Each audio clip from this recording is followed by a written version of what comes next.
Hola, bienvenidos a Voces Ignacianas 140 años de historias, el podcast donde traemos a nuestros egresados o exalumnos más destacados en asocio con Asia San Ignacio, que siempre nos está apoyando en este proceso.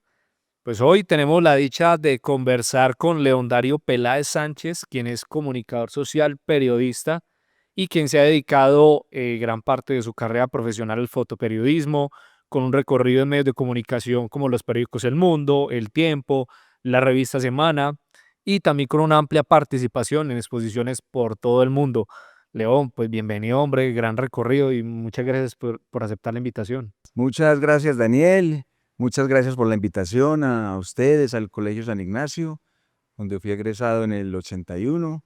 Un poco emocionado, contento, emociones encontradas, porque hacía mucho tiempo no venía al colegio, lo veo muy cambiado, muchas cosas nuevas, gente, en fin, muy contento, la verdad. ¿Y no venías desde ese entonces o ya habías tenido la oportunidad de estar acá en el colegio? Vine dos, vine tal vez tres veces a estos encuentros de egresados, Sí. pero eran muy rápido porque veníamos como a la misa, una foto y salíamos, no tenía la posibilidad como de recorrer las canchas, los corredores, la biblioteca, auditorios, todas las cosas nuevas que encuentro, hasta una cosa de cocina, de clases de cocina para los muchachos, veo. Yo en esa época hubiera sido el primero que me hubiera escrito ahí porque me encanta mucho cocinar también. Ah, sí. Entonces me parece muy bueno todo esto. Hasta algo de costura vi por ahí, muchachos Sí, en máquinas de coser y me la imagino que serán los diseñadores del futuro. Qué bueno, ¿no?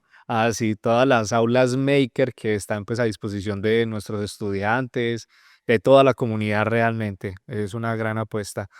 Ahorita tras de cámaras estábamos hablando de este enredo que el 80, el 81, finalmente, pues, ¿cuál fue la fecha en que te graduaste? ¿Cómo fue ese enredo ahí? Ah, sí, cuando me La preguntaban que discusión. estábamos de cuánto hacía que me había graduado, entonces sí eran 40, 40, 40, 45, 44, 44. 45, sí. Yo dije, no, lo que pasa es que el caso mío es un poco atípico porque yo realmente soy de dos, pues tengo también ese privilegio. En ese momento fueron momentos de dolor que perdí un año, perdí quinto de bachillerato, entonces fue un poco de dolor, pero después lo agradezco porque me dio la oportunidad de conocer como dos generaciones, pues, dos grupos, digamos, de conocer muchos más amigos y tener más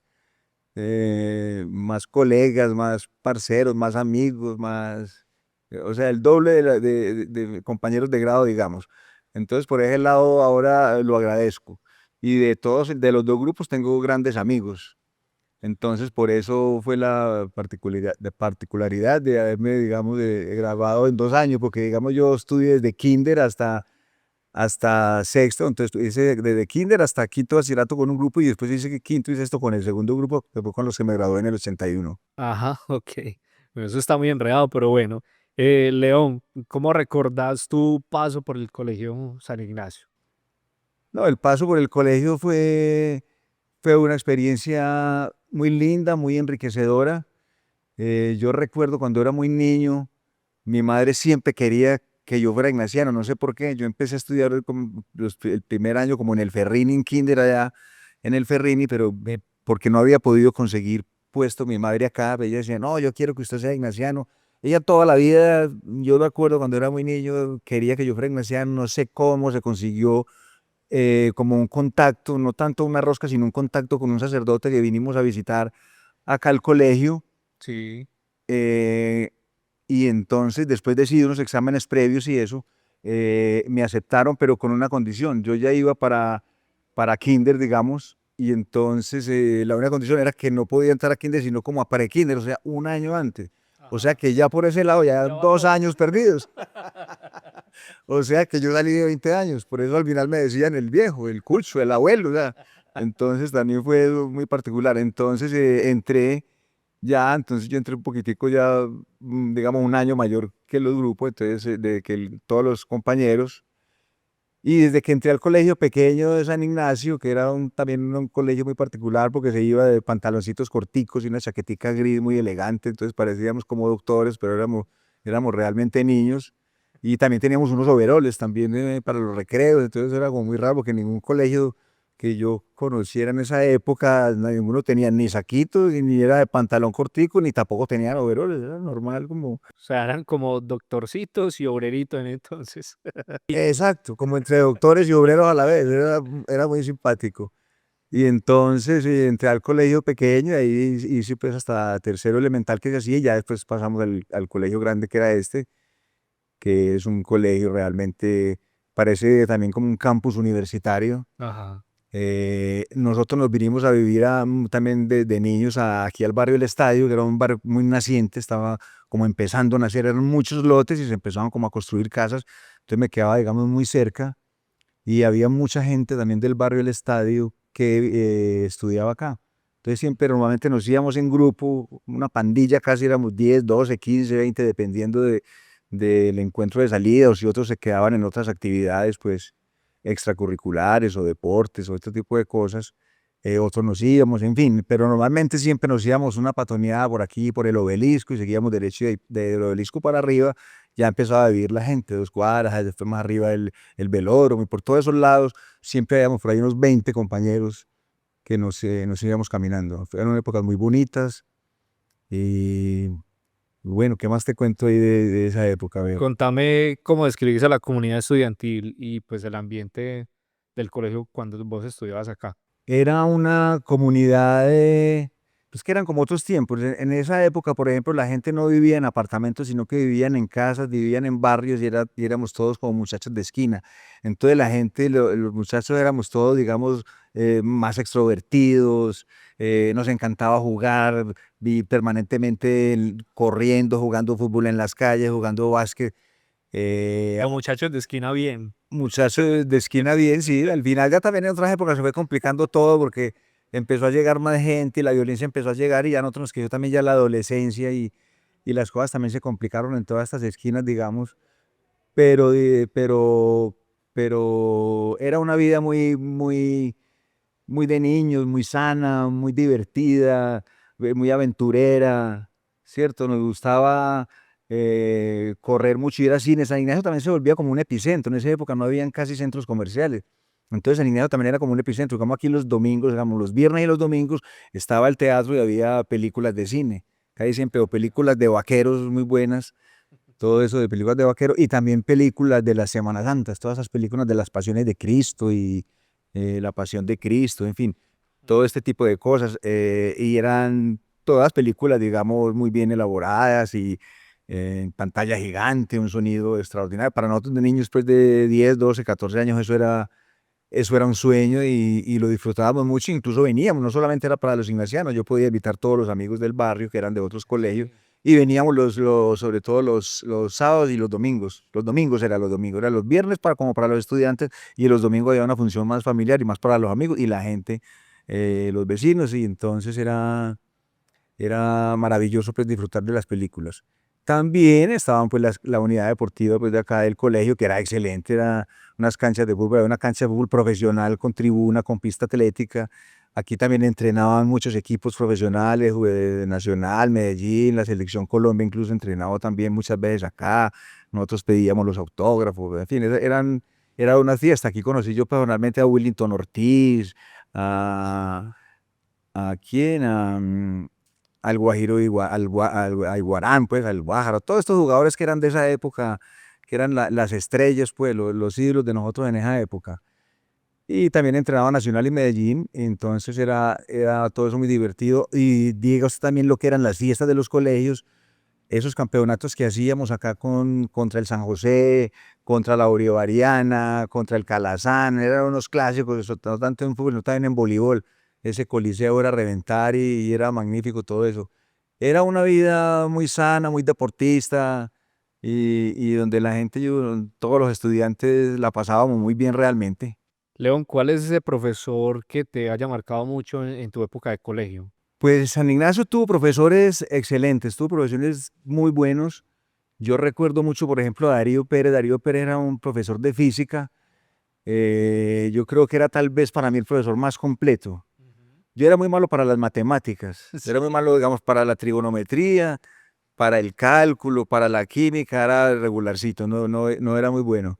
Pero por ejemplo para la física, no sé si era por él que era un profesor tan excelente, me iba muy bien, entonces era una cosa como rara que yo decía, ¿por qué me va bien en física y no puedo con trigonometría, ni con cálculo, ni con química? Pero bueno, fue un profesor que sabía enseñar y también era un profesor como muy humano, era un profesor que le enseñaba a uno y uno notaba que él lo estaba queriendo, que él quería que uno aprendiera.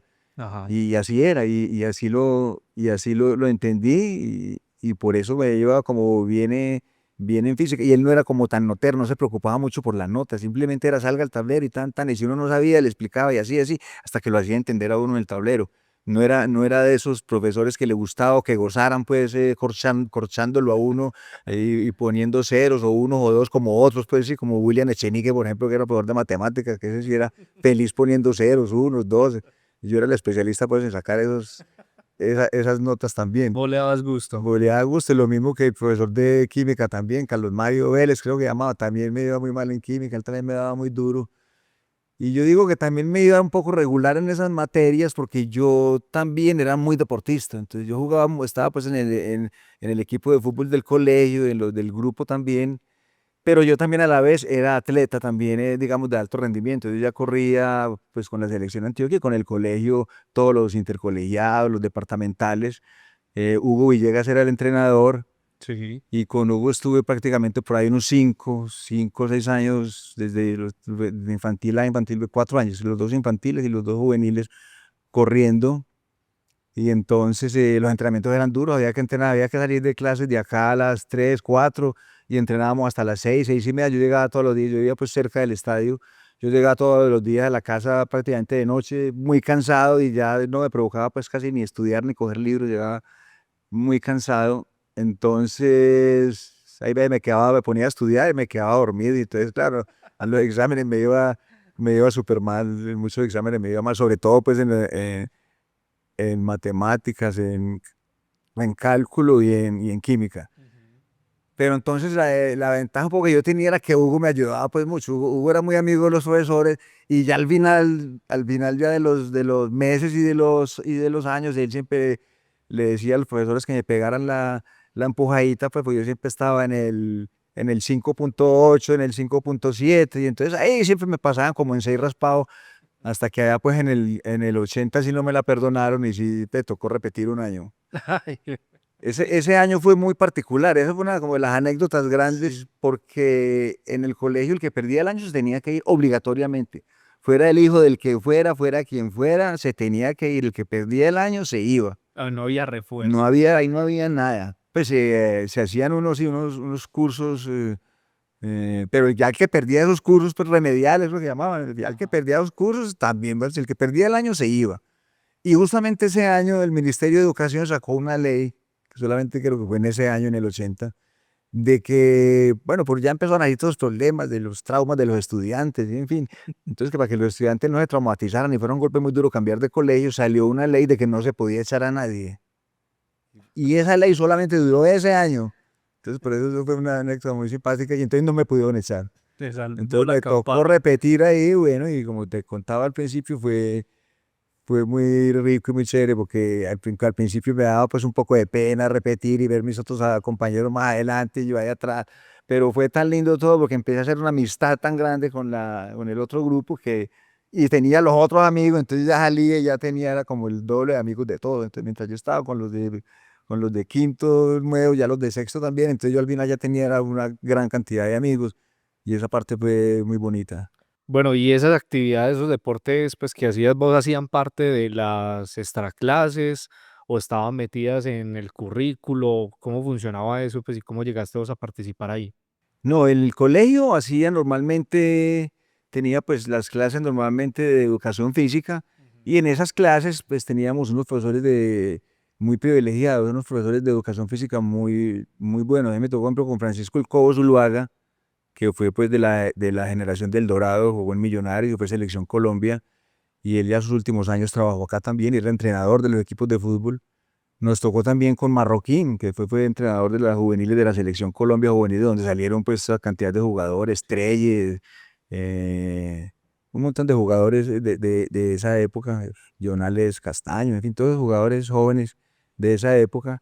y estaba Hugo Villegas, que Hugo Villegas era más atleta. Ajá. Hugo Villegas, aquí no había casi atletismo en esa época, había una pista pues que era de cemento, no era una pista pues digamos muy apta para carreras de velocidad sobre todo, pero digamos que para hacer los famosos test de Cooper, donde nos sacaban pues la leche y a todos, Sí, famoso. los famosos test de Cooper, para esos pues digamos que sí eran buenas y para trotar.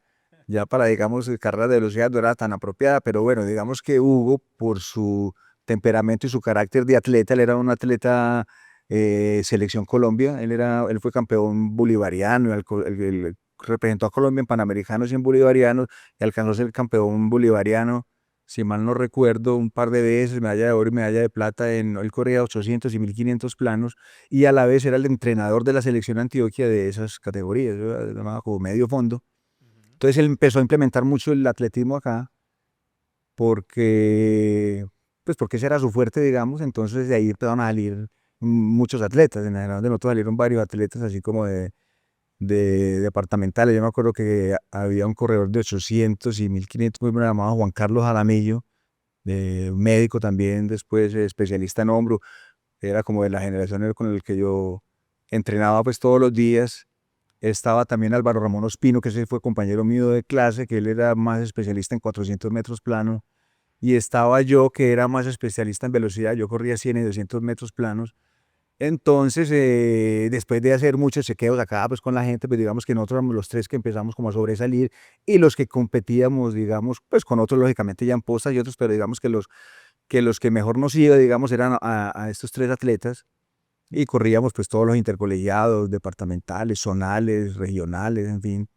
Y me acuerdo que siempre, pues todos los lunes llegábamos con las medallitas, ahí siempre había un acto público los lunes, y ahí pues nos subían allá, y ahí nos aplaudían. Entonces eran épocas muy bonitas, y eso también me ayudó pues un poco a que los profesores fueran un poco más condescendientes, digamos, con las notas, porque bueno, decían, este por lo menos está entrenando y es un deportista, y bueno, le está dando un poquitico de honores y de prestigio también al colegio. Entonces digamos que eso lo entendieron, pero bueno, Por otro lado, así, así todo me aplicaron por allá en el 80 la pérdida del año, que bueno. León, ya siendo como ese puente entre el colegio y ya tu parte profesional, incluso pues hace unos días antes de hacer esta entrevista nos enteramos que vos participaste en el primer campamento misión y que de hecho en ese campamento misión te encargaron a vos el tema de la fotografía y que ahí pues surgió como todo ese amor tuyo por el tema de las cámaras y el fotoperiodismo. Contanos entonces cómo fue esa experiencia, cómo fue ese enamoramiento con la cámara ahí en ese momento del campamento y ya lo que sucedió posteriormente en tu etapa profesional. Sí, no, mira, no, pero no, está creo que un poco mal dateado ahí, periodista, señor periodista. No tanto, yo ahí no fui tan fotógrafo, pero sí conocí, me hice, digamos, me enamoré un poco de la fotografía. ¿Por qué? Sí. Nosotros éramos una familia de clase media, mi padre no era pues adinerado ni nada, nosotros no teníamos con qué comprar en esa época una cámara reflex, que eran las cámaras pues digamos profesionales, que eran cámaras de rollo reflex de 35 milímetros, pero en ese campamento misión había cuatro amigos que ya sí, cuatro compañeros del colegio que ya sí tenían cámaras reflex, Ujú. y ya eran aficionados de la fotografía, incluso uno tenía pues su cuarto oscuro. Me acuerdo que eran Juan Carlos Jaramillo, el atleta que te decía, Sí, también tenía su cámara, estaba Mauricio Bideman, también tenía una cámara profesional, estaba también Carlos Arturo Restrepo, y estaba José Pablo Jaramillo. José Pablo Jaramillo después fue jesuita, él salió de acá de bachillerato, estuvo con los jesuitas, no sé, 5 años, 6 años en la comunidad. Después se retiró, y bueno, y Carlos Arturo Restrepo, que era con el que más afinidad tenía porque él vivía a un par de cuadras de mi casa. Entonces en ese campamento nosotros tomábamos, pues él tomaba las fotos y de pronto me prestaba la cámara eventualmente y me explicaba cómo se manejaban los controles, y yo pues tomaba algunas fotos, pero las cámaras pues eran digamos de ellos. Y ya íbamos a la casa de él, y él tenía un pequeño laboratorio. ujú. Y eso para mí sí fue pues muy mágico, meter uno en un cuarto oscuro, empezar a procesar el rollo primero, el revelado del rollo, el lector, el D76, el fijador, después lo mismo con los papeles, y hasta ver cómo se empezaban a plasmar esas imágenes en el papel, y eso fue muy mágico, y eso a mí me entusiasmó, y me empecé a interesar pues por la fotografía. Y la fotografía a la vez iba ligada a todo ese temperamento mío, que me gustaban mucho los viajes y la aventura.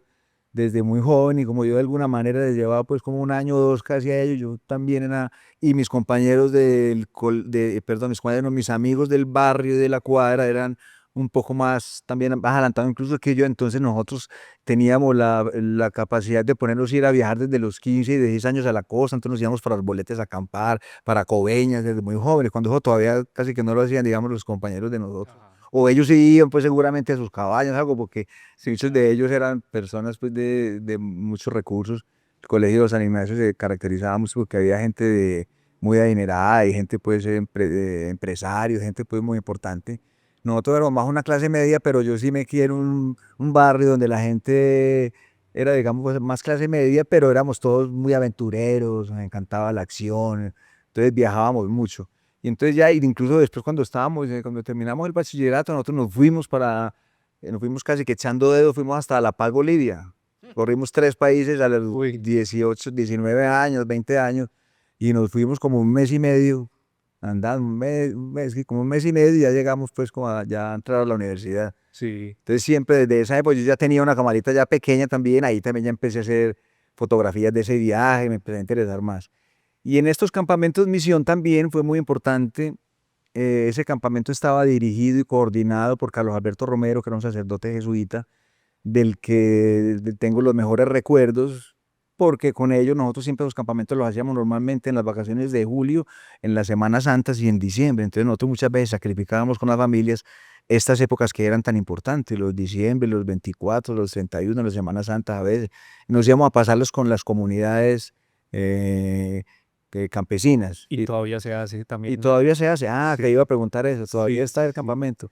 Eso era una parte ahí como de que eso se hacía, eso había, ¿cómo era que se llamaba eso? Que era una exigencia pues del ministerio de, como las prácticas, Ok. tenía un nombre, bueno, Como la alfabetización. como la alfabetización, Ok, exactamente, esa sí. es la palabra, como la alfabetización, pero nos encarretamos tanto con eso que yo hice un año y después pedimos como autorización para seguir otro año, entonces estuvimos como 2 años completos ahí, incluso como 2 y medio, creo, al final no, porque era un grupo muy compacto, muy sólido, y era mixto también en esa época el colegio no era mixto, tengo entendido que ahora es mixto, y ahora, Sí, claro, sí, claro. obviamente ya pues lo sabía, pero en esa época éramos solamente caballeros, entre comillas, solamente Sí, éramos entre hombres, comillas. digamos, entonces éramos, pero entonces lo bonito también, y eso fue lo que más nos entusiasmó a todos, era que iba a ser mixto, entonces hubo una unión, una pequeña cofradía con las Belemitas, en el colegio de las Belemitas, De de Laureles. Laureles, Ajá. exactamente. Entonces éramos como 15 hombres de aquí de San Ignacio y como 15 mujeres de las Belemitas. Entonces éramos como 30 personas, era un equipo sólido y grande y quedábamos 15 y 15, era casi que las 15 parejas Ajá. prácticamente. De ahí salieron algunos noviazgos y cosas, fue una época muy bonitas. Entonces fue muy enriquecedor, de ellas habían varias compañeras que tocaban guitarra, otros tocaban tambores, yo tocaba la pandereta, otros tocaban flauta, entonces también había grupo musical, yo también me encargaba mucho de la parte de los títeres, con José Luis Arango recuerdo, con Jorge Gómez, creo que era Jorge Gómez, bueno, sí, otro que fue médico después también, en fin, pero es que nos encargábamos más de la parte de los títeres. Fue época muy bonita, entonces siempre hacíamos también las misas, hacíamos reuniones con los niños, hacíamos juegos con los niños, eh, se hacían cosas también académicas y religiosas y también se hacían las misas. Toda la noche se realizaba una misa, la hacía pues Carlos Alberto Romero el padre. Nosotros hacíamos los coros pues lógicamente con guitarras y panderetas. Era una cosa pues para nosotros muy novedosa, muy linda y las comunidades se sentían muy cómodas con nosotros. Nosotros también hay veces nos íbamos a dormir a las comunidades, después otro de los planes era ir a dormir. Entonces una noche cada cual tenía que ir a dormir a una de las casas con los campesinos y estar al otro día, manejar con ellos de las 6 de la mañana y hacer todas las labores que ellos hacían. Ajá. Sembrar, recoger los frutos, cocinar, barrer, trapear, o sea, todo lo que hacían, nosotros lo hacíamos y volvíamos a las 6 de la tarde del campamento y a contar ya nuestras anécdotas, nuestras experiencias. Entonces, para uno de 16, 17, 18 años era una cosa muy linda. Ese campamento marcó mi vida y también fue un poco parte de los inicios donde yo empecé a enamorar de la fotografía. Ajá. Y entonces ya ahí tomaste la decisión, estudiaste comunicación social, periodismo, ya en qué momento ya definitivamente dijiste fue durante la carrera o fue ya después de que te graduaste que decidiste? Sí, yo empecé a estudiar periodismo, pero me gustaba, pues, digamos que la fotografía la tenía un poco ahí en remojo y sabía que era una parte auxiliar del periodismo y que en cualquier momento era mejor pues saberla y dominarla pues que no saberla, porque lo que a mí en ese momento lo que me gustaba era escribir. Y yo escribía y escribía pues, y escribía ahí en el periódico, en Contexto, que era el periódico de la universidad, Sí. y escribí varios artículos también mientras, en el magazine del Dominical del Colombiano, que lo dirigía Samuel Arango, José Samuel Arango, y después lo dirigió Juan José Posada, no, dirigía Juan José, perdón, lo dirigía Juan José Posada. Samuel Arango también era otro periodista, pero él tenía una llamada La Caja Mágica, que era una columna que él tenía muy famosa, pero él también era profesor y era parte importante, pues, digamos, de la facultad en esa época. Y entonces ahí yo estaba muy encarretado con la escritura y también escribía, por ahí escribí un par de cuentos y en fin. Y, y entonces una vez llegó una solicitud de prácticas para fotografía en el periódico El Mundo. Y yo ya me había encaratado un poco con la fotografía porque el primer semestre se veía un nivel ya de fotografía y en el cuarto se veía uno ya de audiovisuales y casi que era un requerimiento tener cámara. Entonces yo ya había comprado una cámara, una Canon A1 Program que había comprado. Yo en esa época, en los días festivos y en algunas vacaciones, ya en la universidad, yo trabajaba en el Éxito, yo empacaba mercados allá. Entonces se llamaba Viernes Sabatino. Entonces yo siempre traía con esos ahorros, me pegaba unos viajecitos aventureros locos que hacíamos con los amigos de la barra del barrio más que todo, y me compré mi primera cámara. Ya con esa cámara, entonces yo ya manejaba las técnicas, ya sabía revelar, tomar fotos, todo ese tipo de cosas, ya manejaba bien en esa época, pues todavía era todo análogo. Ahora es muy fácil ya lo digital que tú miras y ves la foto exactamente, sabes si está sobreexpuesto, subexpuesto, muy fácil ya controlar, digamos, la parte técnica. Sí. En esa época era más complejo.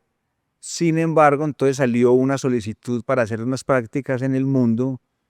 Un compañero me informó, yo averigué ahí en la facultad, me dijeron que sí, que era cierto. Y así fue, yo fui, me presenté y me hicieron una entrevista, vieron que ya tenía pues un manejo pues también de la fotografía, que también escribía, ya en esa época los periódicos empezaron a interesar en periodistas un poco más completos, también que escribieran, que supieran manejar un poco la parte audiovisual, que manejaran el laboratorio y que les gustara, y que les gustara, y que les gustara la aventura. Y entonces yo dije, no, eso es para mí, porque yo sabía, yo llegué allá y al mes ya estaba haciendo el primer viaje, que fue todo un viaje por todo el río Magdalena, por toda esa zona minera del Bagre, Nechica, Ucasia, con un periodista que llamaba Alberto Mascaró, fue en el año 1985. Casi un mes después de yo empezar a hacer práctica, ya estaba viajando, ya estaba tirando lancha, canoa con motor, Hecho a la medida chaleco, tuya. chaleco, ya me tiré a la guerra y dije, no, lo mío es la reportería y dije, bueno, démosle duro a la reportería fotográfica. Comencé a entender también que la parte de texto y la parte pues de fotografía eran súper importantes y que podían ir ligadas. Yo empecé a viajar también algunas veces solo, el periódico El Mundo era un periódico muy nuevo, era un periódico liberal, entró a hacerle contraparte al periódico El Colombiano, que era el Sí. periódico pues tradicional de la ciudad.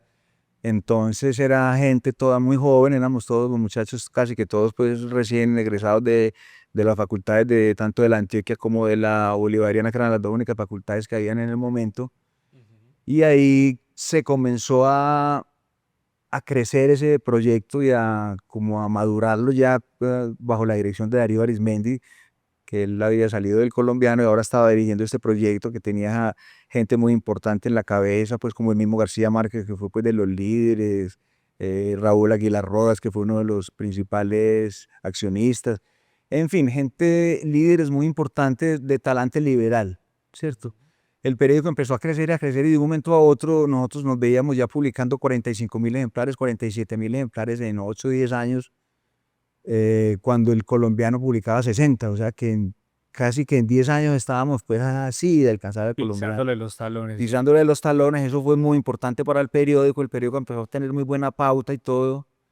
Y bueno, ahí empezaron a pasar ya cosas, ya el Colombia a ganar muchos premios, el Mundo ganó muchos premios, tanto en diseño, porque fue muy agresivo en diseño, el periódico empezó a sacar páginas de fotografías de página completa, el tabloide del Deportivo, un despliegue gráfico impresionante en las fotografías, y a ganar muchos premios, tanto en fotografía como en diseño y en textos también.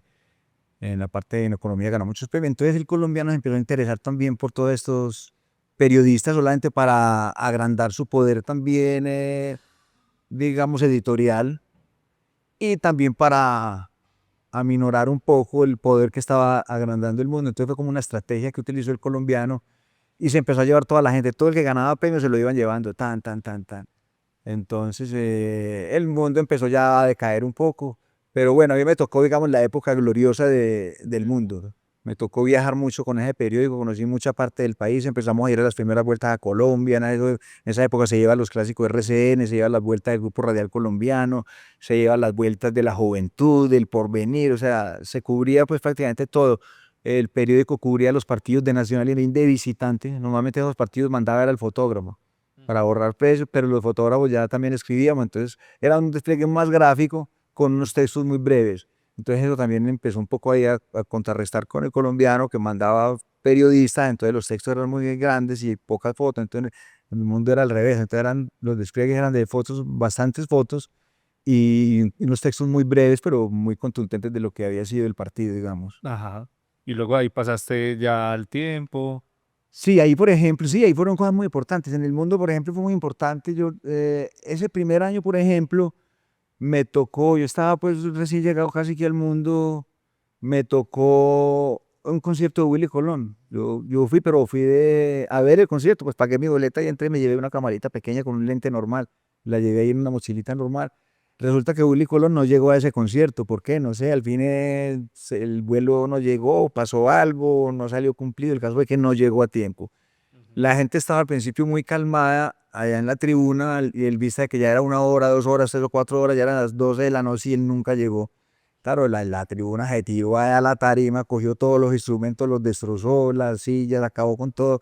Eso fue pues un caos, entonces yo llevaba, Eso fue en el estadio, eso fue eso fue en el Coliseo, en el León de Beirut. Yo llevaba por ahí unos 3 meses apenas. Yo estaba más asustado ese día que un vergo, yo no sabía qué hacer y sacaba la cámara si no la sacaba.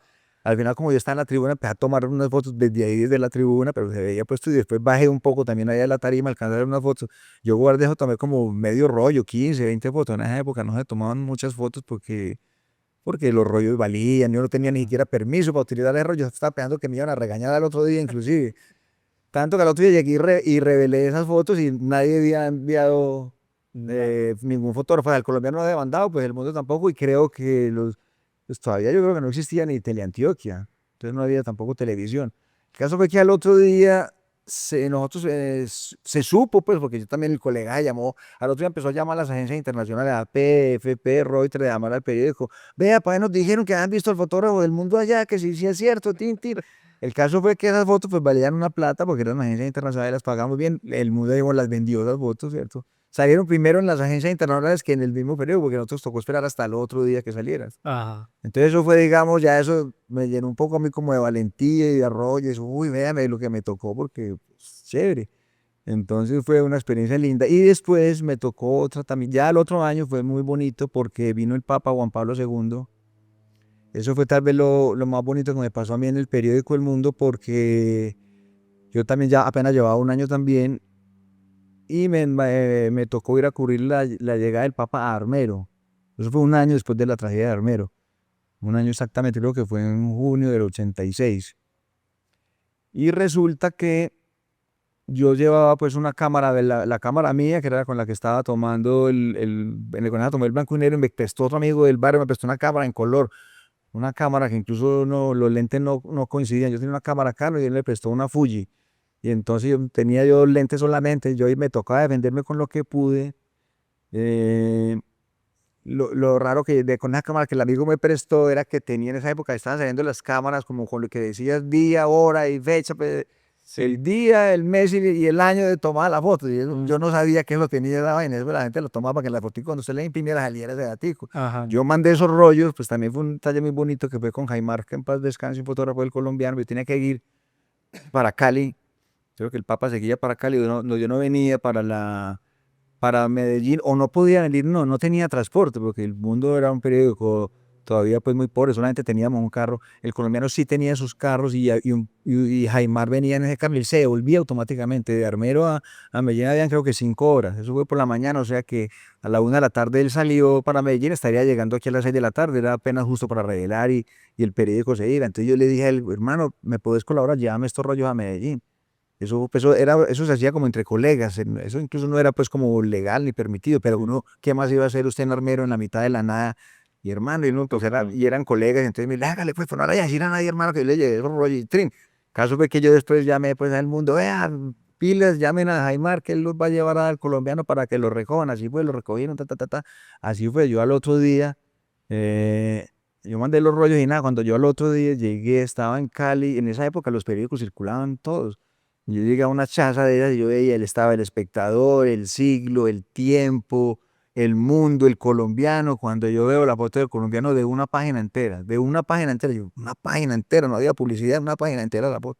Yo no la quería, yo decía, "Mae, los otros sí las echaban grande, a 4 coles, en fin. En la época los periódicos eran de 8 coles. Sí. Cuando yo, mota de paz, yo no la creí. Y claro, al otro día me llamó Marta Botero de Leiva, que era como la subdirectora, a felicitarme. Me dijo, León Darío, pero vos cómo hiciste para pensar en ese momento histórico de poner la fecha, el día y la hora ya en esa foto? Eso fue lo que más le gustó a Darío y a toda la gente aquí. Yo apenas me reía, obviamente. Yo, Marta, usted sabe ahí ya. Yo soy joven, pero ahí tengo también mis... ahí me meto mis goles también, Marta. Y bueno, eso fue muy bonito. Y ese, digamos, para no andar pues en eso, ese fue, digamos, que una de las experiencias pues, más importantes. Pues esa foto también fue, El Mundo sacaba un libro todos los años, llamaba Fotoprensa, y esa foto también estuvo incluida ahí en esa portada. Entonces, para mí que llevaba solamente un año y que estaba empezando en esta larga carrera que ahí comenzaba, fue me causó pues mucha alegría, fue muy importante para mí, digamos, esa fecha. Ujú. León, si pudieras volver a la década de los 80, cuando pues estabas pelado aquí en el colegio, y devolverte en este momento como estás y hablar con ese León de ese entonces, ¿vos qué consejo le dirías o qué pensarías decirle a él? ¿Qué le diría, hombre, a ese joven León? No, que pues la vida toca vivirla con mucha intensidad, haber escuchado de pronto más consejos, y uno cuando es joven casi no oye consejos y después se da uno cuenta de que la experiencia de la gente es muy importante oírla. Uno ahora, por ejemplo, trata también de darle consejos a la gente, y a veces no paran muchas bolas, creen que todas se las saben y los consejos son muy importantes. Pues hubiera tratado de oír consejos, muchos consejos que si hubiera oído de pronto me hubiera evitado errores por los que cometí y perdí tiempo, pues, y pude haber perdido tiempo y pude haber agilizado otro tipo de cosas, digamos. León, de tu época, ¿qué valores crees pues que fueron como impronta de esa época, incluso del colegio, crees que se deban retomar en la sociedad o en la juventud actual? Yo creo que la disciplina es un valor importante. Aquí se aprendía mucho la disciplina, aquí, sin ser un colegio, pues, que ni de rejo, ni de ese tipo de cosas. Pero, por ejemplo, aquí el que llegara un minuto tarde a la clase no podía entrar. Le tocaba volverse para la casa. Y para la casa, entonces, y te daba, creo que otro día de suspensión. Entonces, digamos, el cumplimiento en el horario era una cosa impresionante. No se podía eh, llegar tarde a nada. Y siempre, la verdad que la disciplina es muy importante. Yo lo aprendí tanto, la disciplina, que por ejemplo, viste que por ejemplo llegué media hora antes a la entrevista, porque Sí, es aunque, verdad. aunque incluso también un día me pasó un cacharro en Bogotá porque me tocaba fotografiar a empresarios, políticos, gente pues muy importante. Entonces un día por el tráfico en Bogotá que es tan pesado y todo, yo siempre trataba de llegar antes pues un poco. Y un día llegué 15 minutos antes al edificio del señor, al apartamento, entonces me hicieron subir. Cuando la empleada me hizo sentar, ve, espere que ya viene el doctor, entonces yo me senté a esperarlo ahí para hacerle pues la foto. El señor, la cita era a las 10 de la mañana, o sea, el señor salió a las 10 de la mañana y ahí mismo me miró a los ojos y me miró el reloj y me dijo, usted llegó 15 minutos antes. Yo, sí, doctor, sí, no, es que usted sabe el tráfico en Bogotá. Tiene que tener en cuenta que es igual de maleducado el que llega antes como el que llega después. Yo me puse rojo y yo, ay, güey, madre, este señor, ¿qué va a hacer en la calle? Yo, sí, sí, señor, claro, tiene toda la razón, disculpe, pero, no, no, no, tranquilo, pero téngalo muy en cuenta. Entonces ahí aprendí yo cosas de la disciplina que es muy importante, de respetar los horarios, de si una cita es a una hora, es a esa hora. Ujú. Y bueno, el valor también de el respeto a la gente es muy importante. El valor de, el valor de tener una sensibilidad y de creer y poder de que la sociedad puede ser un poco más igualitaria, por ejemplo. Sí. En estos tiempos modernos, todo el mundo pasa por encima de todo el mundo, a nadie le importa nada, todo el mundo quiere conseguir plata en un año, en 2 años. La desigualdad social está a unos niveles impresionantes. Esa parte, por ejemplo, siempre fue muy importante, como en los jesuitas, siempre nos hacían mucho énfasis en, como en la igualdad, en que todos tenemos derecho a todo, todos tenemos derecho a una educación, todos tenemos derecho a una salud, todos tenemos derecho a una recreación, a unas horas de trabajo normales, ¿cierto? El trabajo, la recreación, todo este tipo de cosas. También nos lo inculcaba mucho Carlos Alberto Romero en los campamentos, ¿cierto? Toda esa parte de la como de que pudiéramos todos, en la medida de lo posible, lógicamente, ¿cierto? Pues tratar de ser lo más justos y lo más igualitarios que se pudiera. Esa parte es muy rescatable del colegio y siempre lo tuve muy presente, pues mi trabajo siempre fue muy de denuncia, muy fiscalizador, pues un trabajo periodístico donde el fotógrafo llegaba a lugares donde nadie podía llegar, casi que la razón de ser del fotoperiodismo es poder mostrar esos lugares, esas noticias, esas injusticias donde la gente de las ciudades no puede ir, ¿cierto? Entonces esa era como mi labor, mi función.